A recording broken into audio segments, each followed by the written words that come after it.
సభ్యులందరం కూడా వచ్చి మరి తెలంగాణ ప్రజల తరఫున ప్రజలు బాగుండాలని చెప్పి సమ్మక్క సారలమ్మల ఆశీర్వాదం కోసం ప్రార్థన చేయడం జరిగింది. సమ్మక్క సారలమ్మ అంటేనే మరి వారి జాతి కోసం నిలబడి పోరాటం చేసినటువంటి వీరవంతులు గోవిందరాజు పరిగిరాజు ఆ వంశంలోని గొప్ప సైనికులు. మరి వారి స్ఫూర్తితోని ఇవాళ ఏదైతే తెలంగాణలో నీళ్లు నిధులు నియామకాలు అందరికీ అందనటువంటి పరిస్థితి ఇంకా ఉందో 12 ఏళ్ల తర్వాత కూడా సామాజిక న్యాయం అందరికీ దక్కనటువంటి పరిస్థితి ఉందో ఈ పరిస్థితులలో ఖచ్చితంగా తెలంగాణ జాగృతి మేమందరం కూడా తెలంగాణ జాగృతి సభ్యులందరం కూడా వచ్చి మరి తెలంగాణ ప్రజల తరఫున ప్రజలు బాగుండాలని చెప్పి సమ్మక్క సారలమ్మల ఆశీర్వాదం కోసం ప్రార్థన చేయడం జరిగింది.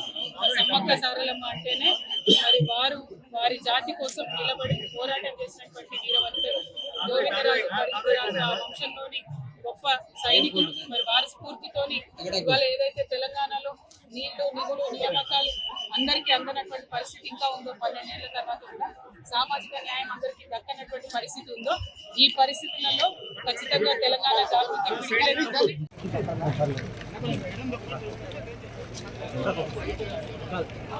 అసలైన తొలి వెలుగు. ఫాలో వాట్సాప్ @తొలి వెలుగు official.